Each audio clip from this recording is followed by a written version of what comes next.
ተጋብታችሁ ለመጀመሪያ ጊዜ አንድ አልጋ ላይ ነው ተኝታረል አስወሻችሁ አንድ አልጋ ላይ ስንተኛ አንድ ነገር ለማድረግ ብትሞክር የምወጥቼ ድሮም ለዚህ የፈለከኝ ነው የምለው አግብቼሽ ገና ካሁኑ እንግዲህ ቅማምዬ ከባድ እርምጃ እየወሰደች ነው ትላላችሁ። ግን እና ቤተሰብ እኔም ብሩኬና ሀይሚ ፍቅር ከጀመሩ ገና አሁን ፍቅር ሲጀምሩ ማለት ነው ለመጀመሪያ ጊዜ ቪዲዮ ስወጣ ዩቲዩብ ላይ ማለት ነው ለመጀመሪያ ጊዜ እና እያፈርኩኝ ምናምን ነገር ነው እዚህ ጋር እየተሽኮረመምኩ ነው እያወራሁ ያሉት ምናምን ነገር ብቻ የብሩኬና ሀይሚ ፍቅር መጀመር እኔ እንደፋር አድርጎኛል ከሚባለው በላይ ላይክ አንድ እርምጃ እንድራመድ አድርጎኛል ትላላችሁና ደስ የሚል ነገር ነው ፍቅር። ሰላም ውዶቼ፣ ሰላማችሁ ብዝት ስርፍርፍ ይበልልኝ በያላችሁበት ቦታ። እንግዲህ ብሩኬና ሀይሚ ፍቅር ከጀመሩ የመጀመሪያው የራት ፕሮግራም አይደለ ባልሳሳት የራት ፕሮግራም አድርገዋል። ቅማምዬ ግን ከባባድ እርምጃዎችን እየወሰደች ነው ገና ካሁኑ ማለት ነው። እና በቅድሚያ ግን ማለት ነው ውዶቼ እዚህ ጋር በቪዲዮ ከካሜራ ጀርባ ሆኜ እንኳን ደስ አላችሁ ብያችኋለሁ አጠቃላይ ጨረቃ ፋሚሊ። ግን በቪዲዮ እዚህ ጋር እንኳን ደስ አላችሁ። ይሄ የእናንተ ልፋት ነው፣ ይሄ የእናንተ ውጤት ነው። እንኳን ደስ አላችሁ። እግዚአብሔርን ትለያላችሁ። ንጹህ ልብ አላችሁ። በጣም ከሚባለው በላይ ንጹህ ልብን ያዩትኝ በብሩኬና በሀይሚ ደጋፊዎች ነው። ንጹህ ልብን ያዩትኝ ከእናንተ ብዙ ነገር ተምሬያለሁኝ። ትህትናን፣ አንድነትን፣ ፍቅርን ብዙ ነገርን ተምሬያለሁኝ። እግዚአብሔርን ነው የምላችሁ። እና እንደዛ አይነትም ሰው አለ እንዲህ ብዬ እንድገረም ያደረገኝ ነገር አለ። እና ለዚህ ፍቅር መጥናት፣ ለዚህ ፍቅር እዚህ ደረጃ መድረስ ዋነኛው የእናንተ ልፋት ነው። እግዚአብሔር ይመስገን ነው የሚባለው አይደል ቤተሰብ? እግዚአብሔር ይመስገን ከሚባለው በላይ። እናማ ውዶቼ ዛሬ እንግዲህ እየፈራሁ እየቻርኩኝ ነው የሚባለው እና ነው ማዋራው እዚጋ ቪዲዮ ላይ ምንም ማድረግ አይቻልም። ይሄ የመጀመሪያ ነው ውዶቼ፣ የመጀመሪያችሁ ሲሆን በጣም ያስፈራል።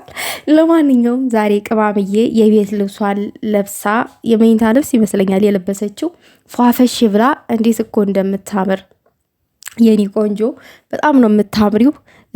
ያው እራት አዘጋጅታለች ምናምን ነገር ያው የልባቸውን እየተጨዋወቱ በነገራችን ላይ ይተፋፈራሉ እነሱ ራሱ ማለት ነው። እኔ ብቻ አይደለም ያፈርኩትኝ እነሱ ራሱ እየተፋፈሩ ነው ምናምን ነገር የሚያወሩት እዚህ ጋር የሚጨዋወቱት የልባቸውን።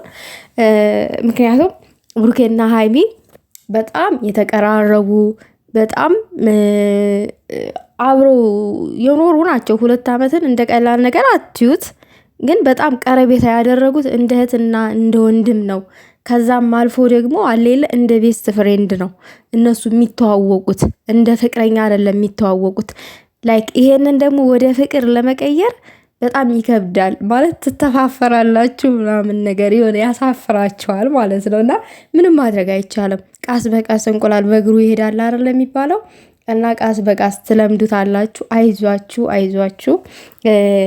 ቅማምዬ ራሱ እኮ የኔ ፍቅር ስትል ምናምን ነገር እየፈራች ምናምን ነገር እና ብሩኬም እንደዛው እየፈራ ከሚባለው በላይ ደግሞ ውዶቼ በጣም ግርም ያለኝና እንትን ያለኝ ነገር የታዘብኩትኝ ነገር ማለት ነው ይሄ ከኦዲየንስ የተነሳ ጥያቄ ነው። እማና አባ እንዳትባባሉ ያላችሁት ፓርት ተመችቶኛል። በነገራችን ላይ እነሱ ወጣት ናቸው። በዚህን ሰዓት እማ አባ ምናምን ነገር ብሩኬና ሀይሚ እኮ ገና ወጣት ገና እኮ ናቸው። ገና ልጆች እኮ ናቸው። ብዙ ነገር የሚጠብቃቸው ናቸው። በዚህን ሰዓት እማ አባ መባባሉ በጣም የሚደብር ነገር ነው። ደግሞም አይባባሉም። አሁን የኔ ፍቅር በቃ እንደዛ ምናምን ይሄም አያስፈልግም። ሲጀመር እኔ ቅማሜ የኔ ልቤ ካውያ በፊትም ትለዋለች ብሩኬ እንደዚህ በመባባል ፍቅራቸውን ቢገልጡ ራሱ ምንም ችግር የለውም። ምንም ቢባባሉ ዋናው ፍቅሩ አይደለ ውዶቼ? ዋናው ልብ ለልብ መገናኘታቸው ነው። ግን አሁን በጣም እየተፋፈሩ ነው ምናምን ነገር ከሚባለው በላይ ደግሞ ሰውን የምትሰብሩ ሰዎች አላችሁ። ሰውን ስብር የምታደርጉ የሆነ ወደኋላ ዝቅ እንዲል የምታደርጉ ሰዎች አላችሁ ምናምን ነገር እና የአንዳንድ ሰዎች ደጋፊዎች ማለት ነው። እነዛን ሰዎች ከወደዳችኋቸው ይዛችኋቸው መቀጠል ነው። እዚጋ ብሩኬና ሀይሚን በአናት መትከል ጥሩ አይደለም። የሆነ ትክታክ ላይ ያዩት ነገር ነው እና ያችን ሴት ከወደዳችኋት በቃ የራሳችሁ ጉዳይ እንደፈለጋችሁ መሆን። ይሄ ቅናት ይመስለኛል። ገና ብሩኬ እና ሀይሚ ፍቅር ከመጀመራቸው እወድሻለሁ፣ አፈቅርሻለሁ የሚለው ቃል ካፋቸው ከመውጣቱ ገና በአንደኛው ቀን እናንተ አንስታችሁ ባናታቸው መትከል ምን የሚባል ነው? እኔ በጣም ነው የገረመኝ። በጣም ከሚባለው በላይ ነው ያዘንኩትኝ። እና ለምን የምትቀሩት ግን? የምር ቅናት ምን ይሰራል? የሰው ፍቅር ሊያስደስተን ይገባል እንጂ ሊያስቀናን አይገባም። እና ቢያንስ በቻልነው አጋጣሚ እንደሰት በሰው ፍቅር። ከቻለን ደግሞ ፍቅረኛ ከሌለን ፈጣሪ ሲሰጠን ምናምን ብለን እንጸልይ ምናምን ነገር እንጂ በሰው ህይወት፣ በሰው ደስታ፣ በሰው ምናምን ነገር መቅናት፣ ሰውን መዘቅዘቅ ምናምን ነገር ጥሩ አይደለም። ቅማምዬ ደግሞ አትፍሪ የኔ እናት፣ አትፍሪ የኔ ቆንጆ። እንዴ ጭራሽ ያው እራት በልተው ምናምን ነገር ከዛ መጨረሻ ላይ አብረን ጊዜ እናሳልፍ ምናምን ነገር ብላ ለመጠየቅም እያፈረች ነበረ። ብሩኬም ብቻ በጣም እየተፋፈሩ ነው ያሉት እነዚህ ልጆች። እንግዲህ እኔ እንጃ በምን አይነት መንገድ ላይ ተላምደው ምናምን ነገር ምናምን። ግን እኮ ውዶች ፍቅር እንደዚህ ሲሆን እኮ በጣም ደስ ይላል። የሆነ በጣም የምታውቁትን ሰው በችግራችሁ ጊዜ አብሯችሁ የኖረውን ሰው እንደገና ደግሞ ስትከፉ ስታጡ ምናምን ነገር የልባችሁን የምታማክሩት ሰው ስታጡ ድንገት ለዛ ሰው ስታማክሩት የኖራችሁት ምናምን ነገር እንደዛ አይነትን ሰው እኮ ማፍቀር ማለት በእውነት የሆነ ሰዓት ላይ ብትጣሉ ራሱ ችግራችሁን ራሳችሁ መልሳችሁ ተነጋግራችሁ ፈታችሁት ወደ ነበራችሁበት ቦታ ትመለሳላችሁ ምናምን ነገር እና እንደዚህ ደስ የሚል ነገር ነው።